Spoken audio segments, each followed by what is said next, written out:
주기철 목사님의 증손자이신 주재우 경희대 교수가 최근 아주 흥미로운 인터뷰를 했습니다.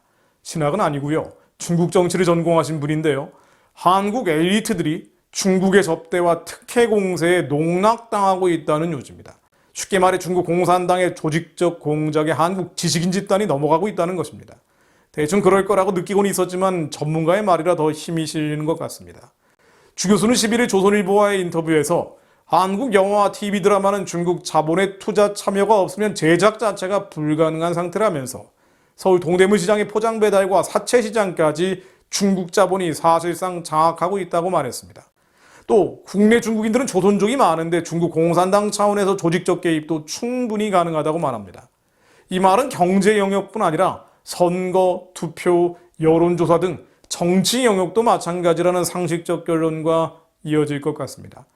실제로 서방에서 중국 공산당의 대외 침투 공작 기관으로 지목되는 공자학원이 세계 최초로 세워진 나라가 바로 한국이죠. 국가 인구 및 교육기관 대비 공자학원 설치 비율도 한국이 세계 최상위에 속합니다. 대학교와 관련 연구소 등의 중국 당국의 연구비 지원도 넘쳐나고 있다고 합니다. 주 교수는 한국은 중국의 세계 전략 프로젝트인 1대1로와 관련해서 중국을 제외하고 가장 많은 연구가 이루어지는 나라라고 말을 합니다. 1대1로를 중점 연구하는 연구소까지 생겨나고 있는 지경이라는 것이죠. 또 중국의 조직적인 선전 공세에다가 우리 정부의 관변 지원금까지 본물을 이루고 있어서 친중 정권 아래 퍼져가는 기현상이 벌어지고 있다고 말을 합니다. 중국은 육상으로 14개 나라, 해상으로 6개 나라 등 총 20개국과 국경을 접하고 있는데요. 이 나라 가운데 중국을 선한 이웃으로 여기는 나라는 단 한 나라도 없죠. 세계와 주변국에 어떤 파급을 미칠지 전혀 고려하지 않고 기술 편취와 탈취를 거듭하고 국제적인 반칙을 반복하고 있다고 말을 합니다. 주 교수는 또 중국몽은 보편적 가치와 정당성을 결여하고 있고 중화민족의 부흥과 유아독전적 성장만이 그들의 목표라면서 미국과 유럽연합도 자국 이익에 충실하지만 중국처럼 상대국을 대놓고 무시하지는 않고 있다고 말합니다. 또 중국의 아나무인 유아독전 일방적 행태는 국제사회를 넘어 한반도의 엄청난 위험 요인이라고 비판합니다. 이 중국몽을 문재인 대통령은 함께할 것이라고 말을 했었죠. 문 대통령은 2017년 12월 15일 베이징대 연설에서 중국을 높은 산봉우리, 대국이라고 치켜세우고 한국을 작은 나라라고 지칭하면서 그런 면에서 중국몽이 중국만의 꿈이 아니라 아시아 모두 나아가서는 전 인류와 함께 꾸는 꿈이 되길 바란다고 말한 바 있습니다. 또 한국도 작은 나라지만 책임있는 중견국가로서 그 꿈에 함께할 것이라고 말했죠. 이게 과연 주권국가의 국가원수 발언인지 귀를 의심케 하는 대목이었습니다. 한국 정부의 저자세 외교와 중국의 고압적인 강압 외교로 한중 관계는 잘못 가고 있습니다. 주 교수는 정권 차원의 친중 행태 외에도 또 다른 이유로 한국의 학자와 전문가 지도층이 중국으로부터 너무 많은 특혜와 대접을 받고 있다는 점을 지적합니다.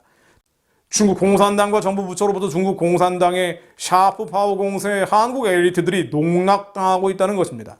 이 샤프 파워는 자금 지원이나 매수 협박, 여론 조작 같은 방법으로 영향력을 행사하는 걸 가리키죠. 이런 방식으로 당하고 있다는 겁니다.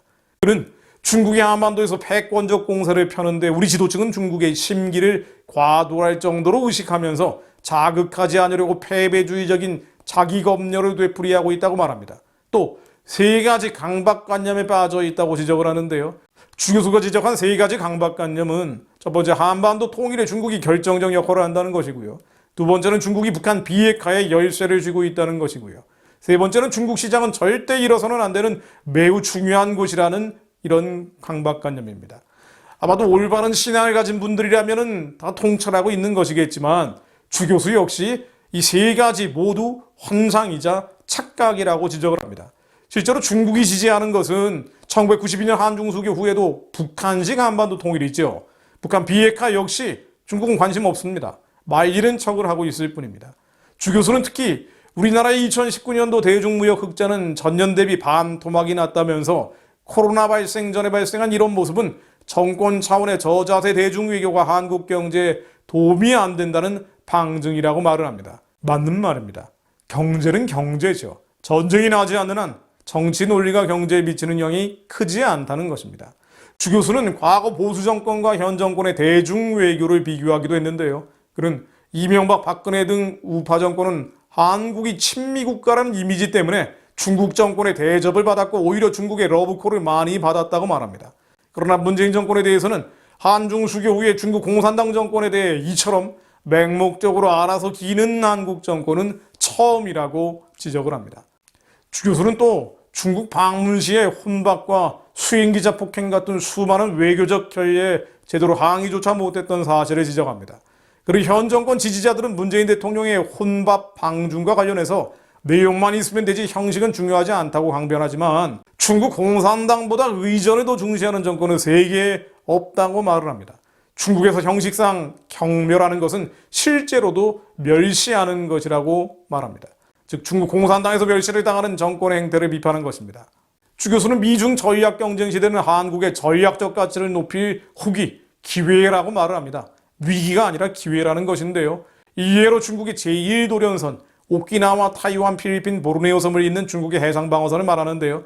이 제1도련선 안에 포함되어 있는 나라는 한국이 유일하죠. 실제로 중국이 태평양으로 진출하려면 1도련선을 돌파해야 하는데 핵심 길목 중 하나가 바로 대한해협인 것입니다. 대한해협이 봉쇄되면 중국은 힘들어집니다. 또 국내 군사기지들은 중국의 심장부를 최근 거리에서 겨눌 수 있습니다. 주 교수는 정치인들과 정책 결정자들이 이런 우리만의 전략적 가치를 담대하고 전략적으로 활용하면 한국의 활로와 국익이 훨씬 커진다면서 미국과 중국의 레드라인을 제시하며 각각 딜을 할 수 있다고 말합니다. 우리나라가 동북아의 규범 주도자, 룰메이커로서 국익을 극대화할 수 있다는 것입니다. 역시 순교자의 피가 흐르는 집안이라 올바른 식견을 가진 분 같다는 생각도 듭니다. 첨언하자면 한국은 중국식 전체주의에 흡수돼서 자유, 법치, 인권 그리고 교회의 해체를 자초하느냐 아니면 북한을 넘어 중국을 지나 땅끝까지 복음을 전하는 나라가 되느냐 기로에 서 있습니다. 당연히 주님은 복음의 전진을 바라고 계십니다. 그러나 주님의 뜻을 이루기 위해서는 주 교수가 지적한 것처럼 중국이 한국의 통일을 도울 것이라는 등 세 가지 강박관념, 잘못된 생각에서 벗어나야 합니다. 또한 주님의 약속이 실제의 기업이 될 수 있도록 죄악된 자, 이 거짓된 생각들로 가득 차 있는 우리의 자아가 철저히 부서진 오직 어린 양만 따라가는 거룩한 세대가 일어나야 합니다. 지도자 세대가 일어나야 합니다. 머리가 발달된 소위 엘리트 가운데 북한 구원과 복음 통일의 거룩한 사명을 오직 예수만 부르며 이루는 자들이 일어나야 합니다. 하나님, 저희에게 지혜와 계시의 신을 충만히 내려주시어 회개의 영을 내려주시어 주님을 더 알게 하옵소서. 주님의 뜻을, 이 시대와 역사를 향한 주님의 뜻을 더 알게 하옵소서. 이 시대의 엘리트들이 지식인 집단이 알게 하옵소서. 주님은 한 명이라도 멸망치 않고 구원에 이르게 되기를 바라고 계심을 저희는 알고 있사오니 이 민족 이 백성 가운데 주님의 긍휼과 사랑의 마음을 품은 자, 북한 동족과 중국 인민과 열방의 구원의 마음을 품은 자들이 지도자들 가운데, 엘리트 집단 가운데, 지식인 집단 가운데 일어나게 하옵소서. 누구든지 주의 이름을 부르는 자는 구원을 받으리라고 하신 말씀처럼 오직 예수의 이름을 부르는 자들, 남마처럼 얽혀있는 이 나라와 민족의 모든 시련을 오직 예수의 이름을 부르며 돌파하는 자들이, 그런 지도자들이 일어나게 하옵소서. 저희가 먼저 그런 자들이 되게 하옵소서. 이념, 사상, 이데올로기 이전에 주님의 마음을 가지고 이 나라와 민족을 위해 기도하게 하옵소서. 끝없이 예수의 이름을 부르며 승리하고 주님의 뜻을 하늘에서처럼 이 땅 위에 이루게 하옵소서. 예수 그리스도 이름으로 평양의 우상체제를 평화적으로 정리해 주옵소서. 살아난 북한 동족들이 만주로 열애주로 복음 들고 달려가게 하옵소서. 200만 조선족이 다시 복음 들고 충원으로 달려가게 하옵소서. 그날이 속히 오게 하옵소서. 한반도가 공산주의 유물론에 뒤덮이는 것이 아니라 복음의 역전이, 복음의 역전극이 이 동북아시아 전체에서 일어나게 하옵소서. 예수 그리스도 이름으로 기도드립니다. 아멘.